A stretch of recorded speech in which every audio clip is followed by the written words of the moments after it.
তারকার চোখে তারকা কেন্দ্র এই অনুষ্ঠানে আমাদের আজকের বিধানসভা কেন্দ্র খড়দা। খড়দা বিধানসভা কেন্দ্র বেশ বড়, এর মধ্যে আছে রহড়া, এর মধ্যে আছে ডাঙ্গাপাড়া, আছে কল্যাণনগর। আপনারা দেখছেন কল্যাণনগরের সামনে এখন দাঁড়িয়ে আছে। খড়দার জন্য তারকা কেন্দ্র কথাটা সর্বার্থে প্রযোজ্য, কারণ আমরা জানি যে এখানে যে দুজন প্রার্থী, মূল প্রার্থী পরস্পরের বিরুদ্ধে লড়ছেন, তারা রীতিমতো তারকা। একজন প্রাক্তন অর্থমন্ত্রী অসীম দাশগুপ্ত আর একজন বর্তমান অর্থমন্ত্রী অমিত মিত্র। কথায় বলা হয় খড়দা ছিল এক কথায় বাম দুর্গ। সেই বাম দুর্গ ছিনিয়ে এনেছিলেন অমিত মিত্র। বহু দিনের রাজনৈতিক মানচিত্রে খড়দায় তৃণমূল কংগ্রেস কিন্তু ব্যতিক্রম। সেই ব্যতিক্রম কি এবারেও বজায় থাকবে? জানতে আমরা কথা বলবো অঞ্চলের মানুষজনের সঙ্গে।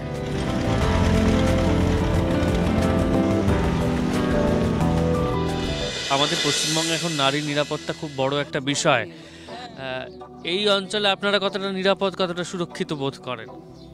আমরা আর কি করছি সেটা দেখতেই পাচ্ছেন, সব মানে সবসময় আতঙ্কে রয়েছে। এই বুঝি কি হলো, এই বুঝি কি হলো, কথাটা বুঝেছেন তো? এই ভয়ে ভয়ে রয়েছে। এই আতঙ্কটা কেন? মানে এই আতঙ্কটা এই ভাঙচুর সব হলো, এই হলো, এইটা তো মনে আগে তো হতো না এই সব, বুঝেছেন? এই এখন ইদানিং এই শুরু হয়েছে, শান্তিতেই ছিলাম।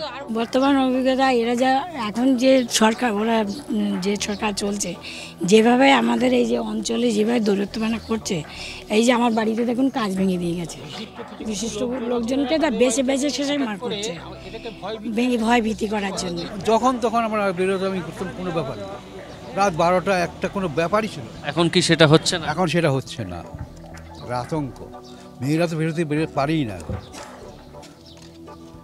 একদম অন্যরকম একটা বক্তব্য আমরা শুনছি, যেখানে এরা প্রত্যেকেই আতঙ্কিত, পুরুষ নারী নির্বিশেষে অন্যরকম নিরাপত্তার অভাব এরা বোধ করছেন। শুনেনি বাকিরা কি বলছেন। আইন শৃঙ্খলা যেটা বলছেন, আগে যেটা যতটা অসুবিধা ছিল, কিন্তু 5 বছরের মধ্যে আমরা আইন শৃঙ্খলাকে নষ্ট হতে দেখিনি। 5 বছর আগে আমাদের এখানে নিকাশি ব্যবস্থা যতটা খারাপ অবস্থা ছিল, এই 5 বছরের মধ্যে এটা একদম দারুণভাবে উন্নতি করেছে। জল এখন প্রায় দাঁড়াই না বলতে গেলে, 1 ঘন্টা একটু থাকলো কি বেরিয়ে গেল। আবর্জনা খুব সুন্দর, এখন দেখতে পাচ্ছেন রাস্তা মোটামুটি পরিষ্কার। আমাদের নিরাপত্তা কোনো নেই, নিরাপত্তার আমরা খুব অভাব বোধ করছি। রাত্রি 12টা, 12:30, 1টার সময় এসে বাড়ির জানলা দরজা কাজ ভেঙেছে, অকথ্য ভাষায় গালিগালাজ করছে। কিচ্ছু পাচ্ছি না, জল পাচ্ছি না ঠিক মতন। রাস্তাঘাট মোটামুটি আমাদের এই 5 বছরের মধ্যে কিছু হয়নি, যা হয়েছে এটা আগেই হয়েছে। পরিষেবা ওই মিউনিসিপ্যালিটির লোকেরা আসে, ময়লা ওঠায়, উঠিয়ে আর সরানোর কোনো চিন্তা নেই। আর যাও সরায়, ওই বাড়ির সামনে ফেলে। আমাদের বহুত অসুবিধা, বাচ্চারা খেলাধুলা করে, মাঠফাট নেই, রাস্তার উপরে খেলে, এই নোংরার উপরে খেলে, বহুত অসুবিধা হয়। অনেক বাচ্চার হাত পা কেটে যায়।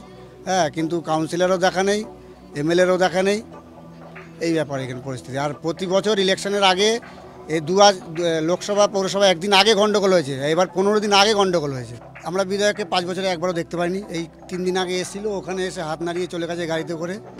ওনাকে যখন ডাকি তখন পাই।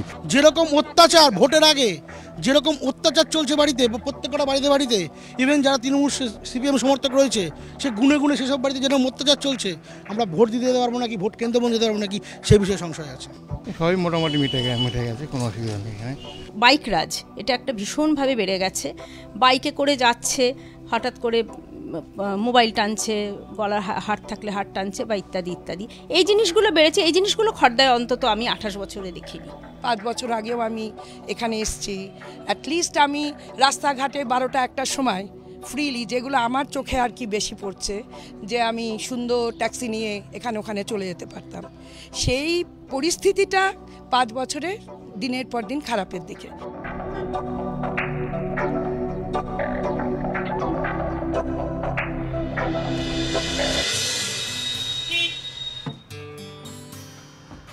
উঠে পড়েছি 78/1 বিখ্যাত বাস রুট, যেটি রহড়া বাজার থেকে বাবুঘাট যাচ্ছে। এই বাস কিন্তু দীর্ঘদিন ধরে খড়দা অঞ্চলে চলছে। এই বাস দেখেছে বাম আমলের রাস্তা, দেখছে তৃণমূল আমলের রাস্তা। যিনি বাস চালাচ্ছেন তার কাছে একবার চাই। দাদা, আপনার নামটা বলুন। আমার নাম শেখর ঘোষ। কতদিন হলো বাস চালাচ্ছেন? আমি এই রুটে 15 বছর কাজ করছি। তার মানে আপনি বাম আমলেও বাস চালিয়েছেন, ডান আমলেও চালাচ্ছেন। রাস্তাঘাটের কি অবস্থা দেখছেন? আপনি তো সবচাইতে ভালো বুঝতে পারবেন। রাস্তাঘাট, কলের জন্য রাস্তাঘাট সব খোঁড়াখুড়ি হয়েছিল, এখন রাস্তাঘাট যা কাজ করছে খুব ভালো কাজ করছে। তার মানে গত 5 বছরে আপনার তরফ থেকে একজন বাস চালক হিসেবে অভিযোগ সেরকম কিছু নেই? না, সেরকম কোনো অভিযোগ নেই, এখন ভালোই চলছে। ডেভেলপমেন্ট বলতে 5 বছর কিছুই হয়নি, কোনো কাজ হয়নি। কাজ হয়েছে শুধু জমি দালালি করার জন্য মাঠের দিকে কিছু রাস্তাঘাট হয়েছে, যাতে দালালি করতে পারে, সব জমি বিক্রি করতে পারে, এছাড়া কিচ্ছু হয়নি।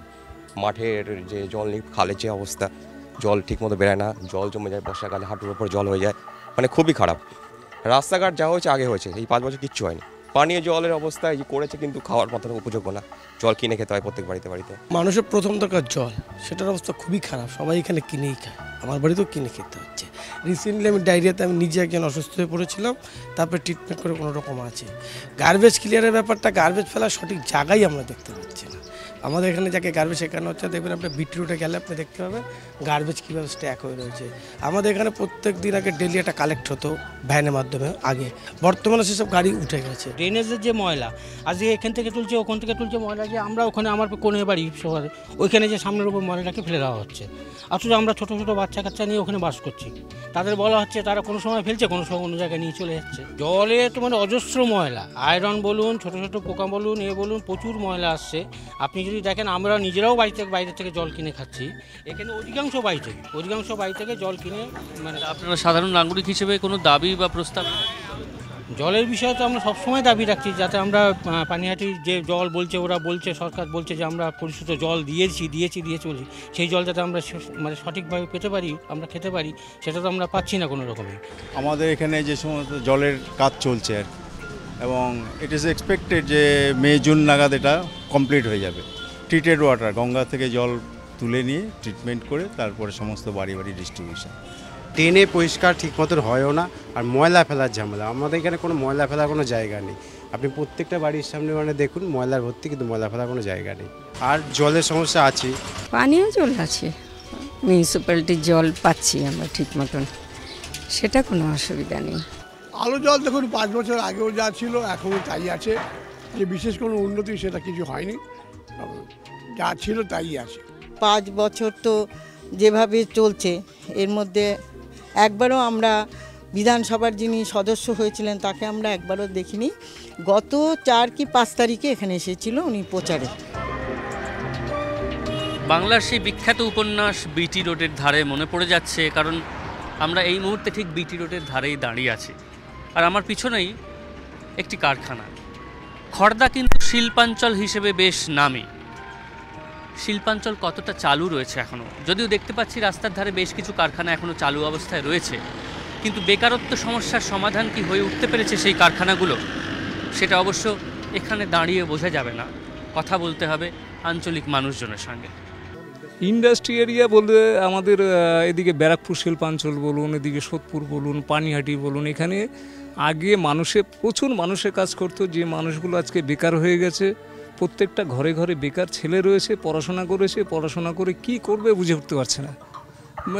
স্বাভাবিকভাবে আমরা দেখতে পাচ্ছি বিভিন্ন জায়গায় তোলাবাজি চলছে, বিভিন্ন জায়গায় সিন্ডিকেট ব্যবসা চলছে, বা বিভিন্ন জায়গায় আপনার চুরি ছিনতাই, এগুলো মানে বহুভাবে বেড়ে গেছে।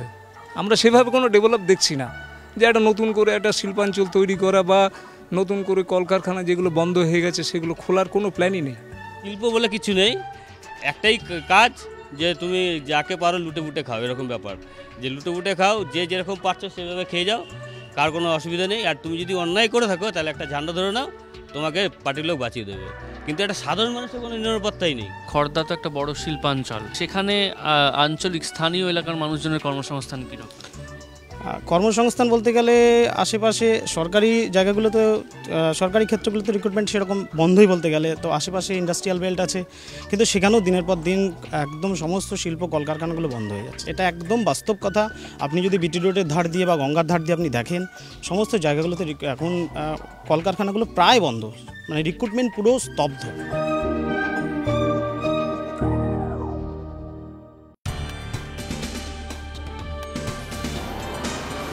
খড়দার মধ্যেই পড়ছে রহড়া, আর রহড়া বলতে প্রথম যে নামটা মাথায় আসে সেটা হলো রামকৃষ্ণ মিশন। এই শিক্ষাপীঠ থেকে বহু জ্যোতিষ্ক পশ্চিমবঙ্গে আমরা পেয়েছি, সেই সঙ্গে এখানে বিখ্যাত স্কুল রয়েছে মেয়েদের জন্য, ভবনাথ গার্লস স্কুল। তো যে রহড়ায় শিক্ষাপীঠ এবং শিক্ষার জন্য বিখ্যাত, সংস্কৃতির জন্য বিখ্যাত, গত 5 বছরে কতখানি এগিয়েছে শিক্ষা সংস্কৃতির মানচিত্র? এই রহরায় যে দুটো স্কুল আছে সেই স্কুল দুটো মানে অন্তত নামি স্কুল বলতে তুমি যা বোঝালে আর কি, সেই স্কুল দুটোয় ডিরেক্ট রাজনৈতিক হস্তক্ষেপ খুব কোনোদিনই ছিল না, এখনও নেই। যার ফলে এই দুটো স্কুলের হয়তো শিক্ষাগত মানের খুব পরিবর্তন হয়নি, যেটা সামগ্রিকভাবে পরিবর্তন সেটা সারা পশ্চিমবঙ্গেই হয়েছে। যে স্কুলের শিক্ষা দেওয়া ব্যবস্থার থেকে শিক্ষা ব্যবস্থা কোচিং নির্ভর অনেক দিন হয়ে গেছে। তো 5 বছরে তেমন কোনো উন্নতি কিছু হয়নি। স্কুল কলেজে ভর্তি হওয়া নিয়ে হয়নি, অনেক প্রবলেম হয়ে গেছে। আগে যেমন দেখতাম স্কুলে মেরিট হিসাবে পরীক্ষা টরীক্ষা দিয়ে ভর্তি হতো, এখন এটা ওরা লটারি সিস্টেম করে দিচ্ছে, যাতে নাকি যারা ভালো স্টুডেন্ট তারা না পেয়ে যারা লটারির মাধ্যমে তারা খারাপ স্টুডেন্টরা এদিকে, এই নিয়ে অনেক অশান্তি এই স্কুলগুলিতে হয়েছে। আমাদের ভবনাথ আছে, তারপর মিশন বলছেন, এই সমস্ত স্কুলগুলিতে এই লটারি নিয়ে অনেক প্রবলেম হয়েছে।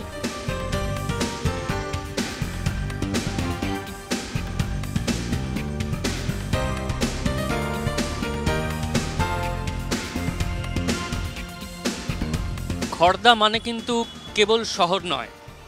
খড়দার শহরের মানুষের সঙ্গে যেমন আমরা কথা বলেছি, তেমনি আমরা চলে এসেছি বিলকান্দা গ্রাম পঞ্চায়েতে। এখানকার মানুষজন শহর থেকে একটু দূরে থাকেন, কিন্তু খড়দা বিধানসভা অঞ্চলের মধ্যেই থাকেন। কেমন আছেন তারা, কথা বলবো, শুনবো তাদের কথা। আপনাদের এখানে জমি সংক্রান্ত কোনো সমস্যা হয়েছিল? নেটে দেখেছে অনেকেরই জমি টমি হচ্ছে দলিল ফলিল হয়ে গেছে, অজান্তেই বিক্রি হয়েছে। হয়তো আমার জমি আমি জানলাম না, সই হয়ে গেছে, টাকা পয়সা নিয়ে নিয়েছে, এটা কেস কামানি চলছে এখন। সেটার কারণে আপনাদের এখানকার মানুষজন কি ক্ষতিগ্রস্ত হয়েছে? হ্যাঁ, সে তো একটু ক্ষতিগ্রস্ত হয়েছে। আপনাদের মধ্যে সেই ক্ষোভটা রয়েছে, মানে সেই অভিমান, সেই আক্রোশটা রয়েছে? এটা তো একটু থাকবেই। আমার ভিটে বাড়ি যদি কেউ বিক্রি করে দেয়, সেটা একটা থাকবেই, ক্ষোভটা সেটাই আছে। কিছু তো বুঝছি না কি হলো, কোনো খবর পাচ্ছি না। তো জমির তো আবার কোনো খবর পাচ্ছি না, কি মীমাংসা হলো কি না হলো সে খবরটা এখন আমরা পাচ্ছি না কানে।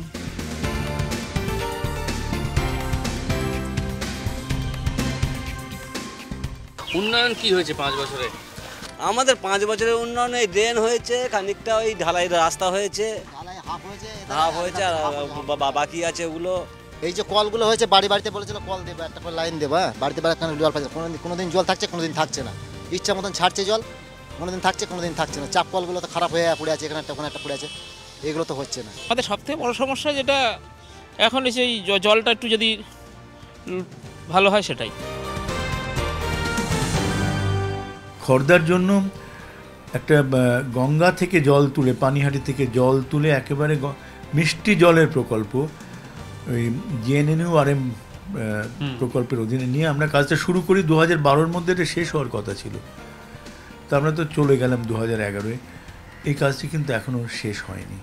এবং খড়দা দিয়ে গেলে দেখবেন রাস্তাঘাট ভাঙা চোরা, এখানে খোঁড়া হচ্ছে, ওখানে সেই তার যে পাইপটা আনা, সেই কাজটাই এরা কোনো কারণে শেষ করতে পারেনি। এটা খুব অসুবিধার মধ্যে খড়দার মানুষজন কিন্তু আছে। আমরা নতুন ওভারহেড ট্যাঙ্ক করেছি, করে তার ফিল্ট্রেশন করেছি, পাইপ বসিয়েছি।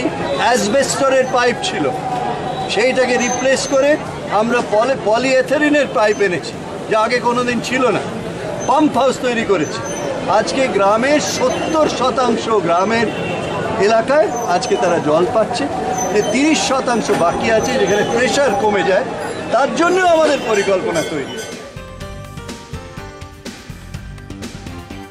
এবিপি আনন্দের সঙ্গে তারকার চোখে তারকা কেন্দ্র দেখতে আমি আজ এসেছিলাম খড়দায়, যেখানে পরস্পরের বিরুদ্ধে হাড্ডাহাড্ডি লড়াইয়ে নামছেন দুই নামী তারকা রাজনীতিবিদ, একজন শ্রী অসীম দাশগুপ্ত, আরেকজন শ্রী অমিত মিত্র। কি হবে এই কেন্দ্রের ফলাফল জানতে আমাদের অপেক্ষা করতে হবে আরও কিছুদিন। আজকের মতো খড়দা থেকে আমি বিদায় জানাচ্ছি।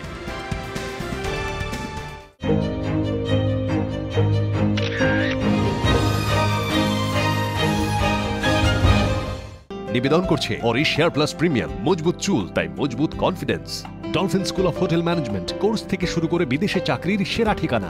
ডালমিয়া সিমেন্ট, সম্পর্ক গড়ে দেশ গড়ে। ডিউলেক্স ওয়েদার শিল্ড, দূর থেকে সুন্দর, কাছ থেকে সলিড। পার্টনার বাই দর্শন ব্ল্যাকস্টোন আগরবাতি, সুগন্ধের শেষ কথা। বিবেকানন্দ হসপিটাল, দুর্গাপুর, আমরা জানি জীবনের মূল্য। সানরাইজ মশলা, স্বাদ জমাটি মশলা খাঁটি। লয়েড এয়ার কন্ডিশনার্স, যা দেয় খুশির গ্যারান্টি। এবং ব্রেইন পার্টনার দ্য টেলিগ্রাফ।